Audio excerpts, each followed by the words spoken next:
নমস্কার দর্শক বন্ধুরা, রোডস অ্যান্ড পেটেলে সবাইকে স্বাগত জানাই। আজকে আপনাদের কাছে যে রেসিপিটা নিয়ে আমি হাজির হয়েছি সেটা ডাল পালকের রেসিপি। অনেক ছোট বাচ্চা বা বড়রা পালক শাক খেতে চায় না। এভাবে একবার ডাল পালক বাড়িতে বানিয়ে দেখুন, সবাই খুব আপনার নাম করবে।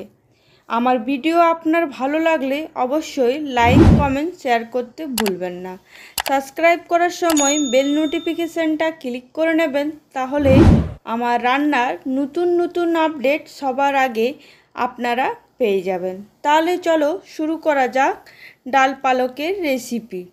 এখানে আমি টমেটোকে ধুয়ে ভালো করে ছোট ছোট কুচি করে নিয়েছি। তার সাথে রসুন কুচি, গাজর, পালং শাকও ভালো করে ধুয়ে কুচি কুচি করে নিয়েছি। আর তার সাথে পেঁয়াজকেও লম্বা লম্বা করে সরু সরু করে কেটে নিয়েছি। এরপর একটা পাত্রে আমি মুসুর ডাল আর তুর ডাল নিয়ে নেব। এরপর এই দুটো ডালকে ভালো করে মিশিয়ে পরিষ্কার জলে 3-4 বার করে আমরা ধুয়ে নেব। গ্যাসে একটা প্রেসার কুকার চাপিয়ে নিয়েছি।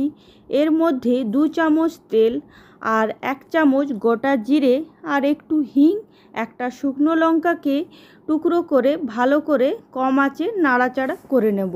আমার খুব ভালো করে নাড়াচাড়া হয়ে গেছে। এর মধ্যে কুচিয়ে রাখা রসুনটা অ্যাড করব।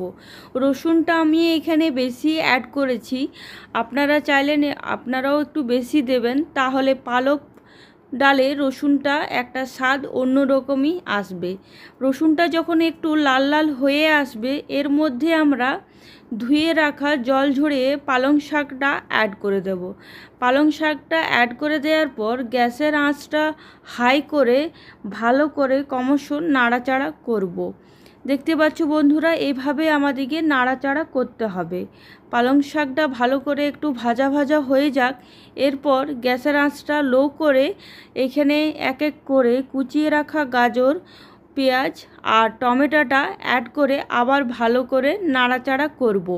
বেশিক্ষণ ধরে আমরা একটা নাড়াচাড়া করব না, জাস্ট একটু টমেটোটা নরম হয়ে যাবে, পেঁয়াজের কালারটা একটু চেঞ্জ হয়ে গেলেই মধ্যে একটু লবণ আর একটু হলুদ গুঁড়ো অ্যাড করে আবার একটু নাড়াচাড়া করব লো মিডিয়ামে। তাহলেই আমাদের পালং শাকটা খুব ভালো করে ভাজা হয়ে যাবে। আর টমেটোটা দেখতে পাচ্ছ বন্ধুরা নরম হয়ে গেছে। এরপর আমি যে ডালটা ধুয়ে রেখেছিলাম সে ডালটা এখানে সব অ্যাড করে দেব। আমার ডালটা অ্যাড করে দেওয়া হয়ে গেছে। এরপর একটু নাড়াচাড়া করব, লো মিডিয়ামেই আমরা নাড়াচাড়া করব। ভালো করে নাড়াচাড়া করে নিচ্ছি। এরপর নাড়াচাড়া হয়ে যাওয়ার পর এখানে জল অ্যাড করে দেব। এখানে আমি 3 কাপের মতন জল অ্যাড করে দিলাম। ভালো করে নাড়াচাড়া করে এরপর প্রেসার কুকারের ঢাকনাটা লাগিয়ে দেব। এখানে আমি 6টা সিটি দিয়ে নেব। আমার প্রেসার কুকারে সিটি দেওয়া হয়ে গেছে। প্রেসার কুকার ঠান্ডা হয়ে গেছে বন্ধুরা। এরপর প্রেসার কুকারের ঢাকনা খুলে নেব। দেখো বন্ধুরা, ডালটা আমার খুব সুন্দরভাবে একটা গন্ধ বেরিয়েছে। এরপর ডালটা ভালো করে নাড়াচাড়া করে নেব। নাড়াচাড়া করে নেওয়ার পর একটা পাত্রে আমি ডালটাকে নামিয়ে দেব। আমি এখানে ডালটাকে নামিয়ে নিয়েছি। এরপর একটা হাতাতে আমি একটু তেল, একটা শুকনো লঙ্কা আর একটু হিং দিয়ে ভালো করে ডালটাকে ছকে নেব। এরপর ওপর থেকে একটু ধনেপাতা কুচি অ্যাড করে দেব। আপনারা চাইলেন এখানে রসুন কুচিকেও ভালো করে ভেজে অ্যাড করতে পারেন। তাহলেই আমাদের রেডি পালক ডালের রেসিপি।